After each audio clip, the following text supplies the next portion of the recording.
Hi everyone, so as you might have seen on my shorts, I recently traveled to Phuket and I thought why not share a couple of tips and tricks that I would have found very useful for going to Phuket the first time.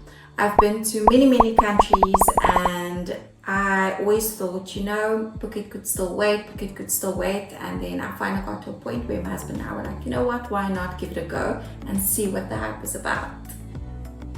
Okay, so the very first thing I want to talk about is when to go to Phuket, Thailand.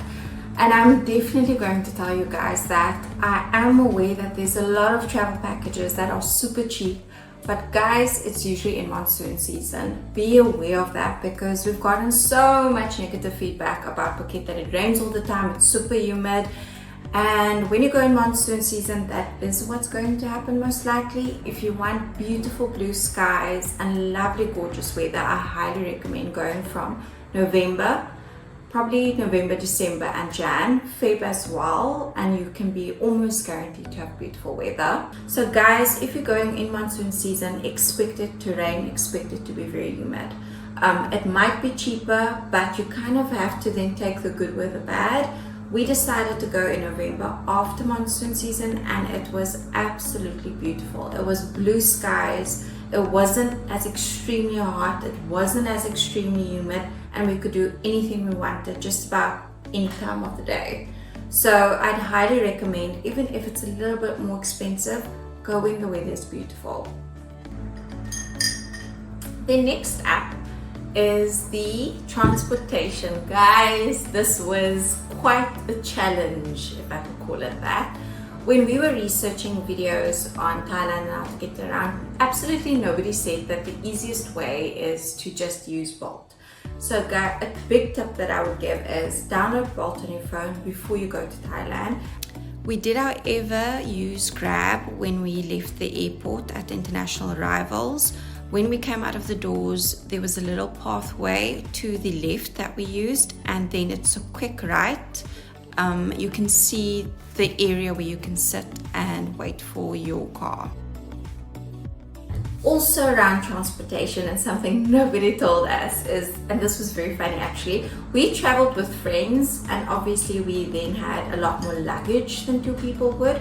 We each had one suitcase, so 4 suitcases. And therefore, obviously, when we did ask for a car to come, we would ask for an SUV or a van. And the most hilarious thing happened because every single time we did that, we just got a normal car and the guy would be like, no, too many suitcases. And we would be like, but we ordered an SUV or we ordered a van. So just be aware of that. That definitely happened to us with Bolt. When we tried Grab, that didn't happen with us. So just a note, if you're traveling in groups, beware that you guys might have to get 2 cars instead of 1. An additional tip around transportation is that you can use the chat function to communicate with the driver and ask exactly how much boot space he has, because you are 4 people with 4 pieces of luggage. That will definitely help avoid any disappointment in when your car arrives. Do note that some of the drivers' English is quite poor, but usually the translation on the app happens automatically, so that does help a lot.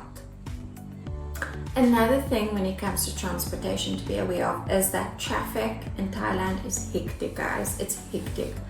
It might look like on the map that it's maybe like a 15-minute difference between where you need to be at some point, but be aware that the traffic is quite hectic. There's a lot of foreigners, everybody's got cars, and you might be stuck on a drive for over an hour for something that might have only taken 20 minutes. Then one of the other things I would also say is very useful and I absolutely loved about Thailand was that eSIMs and SIM cards were freely available. I prefer using an eSIM, it's way cheaper usually, and I use Airolo. I'll link it below. It was super quick to register, super quick to get the SIM card, and it worked beautifully. Note that you do have to make sure your phone is eSIM compatible. I am very fortunate to have an iPhone and it worked beautifully, it was easy and I had no issues with it. But if you've got an older phone or maybe a different brand, just make sure that it's eSIM compatible. But if it's not that hard to buy a SIM card at the airport or at the 7-Eleven even. They help you set it up and you're good to go. Then in terms of accommodation, one of the things that we always do when we travel is book on booking.com. I'll actually link it below as well. It is one of the most comfortable apps to use, but something to be aware of is that the prices fluctuated a lot this time after we secured the amount.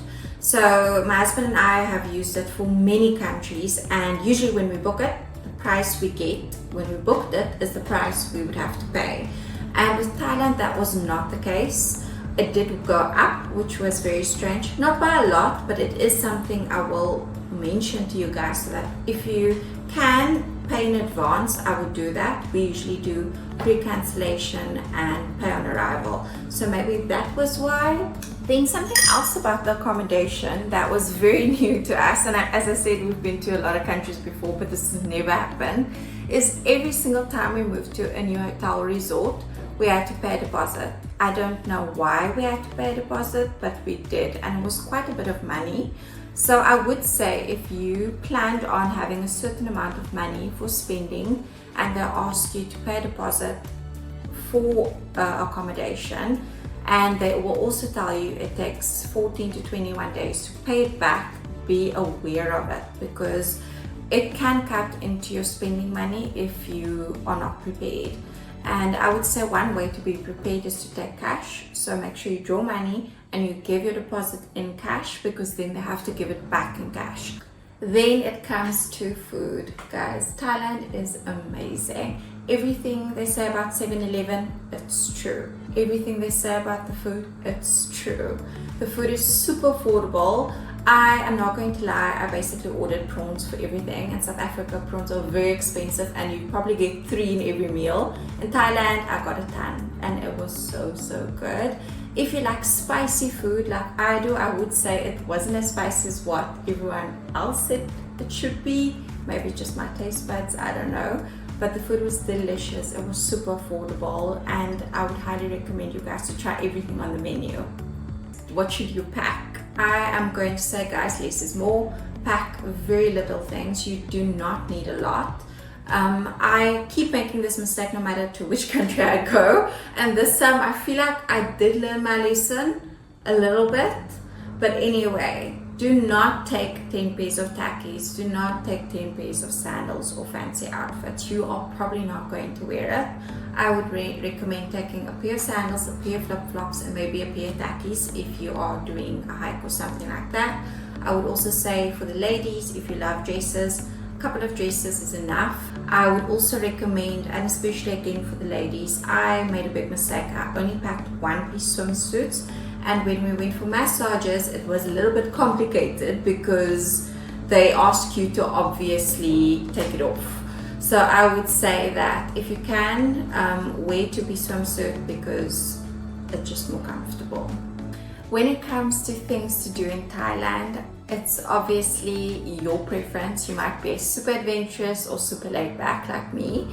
But either way, one of the things I would recommend to download on your phone before you go is Get Your Guide or Vita. It'll be linked down below. Both of these apps are absolutely amazing. It's super cheap usually, and you kind of get exactly what you pay for. So when you read the reviews, you'll see that if you want to go on a food tour or if you want to go to the Phi Phi Islands, everything that is, or anything that goes along with it, will be listed. And I highly recommend it, especially because if you're in Phuket, and this did happen to us, you might get a lot of people who say that, oh, I can give it to you for 100 baht, and you're like, okay, that's so cheap. And then when you get there, you have to pay a lot of other access fees that you didn't plan on before. So something to be aware of is that if you do book when you're walking around and someone comes up to you, that you're probably in for way more money than what you would expect initially, where with Get Your Guide, you kind of get what you paid for right up front. Then in closing, if you had to ask me, would I go back to Phuket, Thailand, I will say absolutely. It was a beautiful country with beautiful people, beautiful food, and super affordable for South Africans. So I definitely recommend it. And if you guys have any questions around it, please feel free to drop a comment in the question box or in the comment box. I'm happy to answer it. So yes, that's it for my trip to Phuket. I hope that you guys do go and enjoy it as much as I did. And cheers until the next one.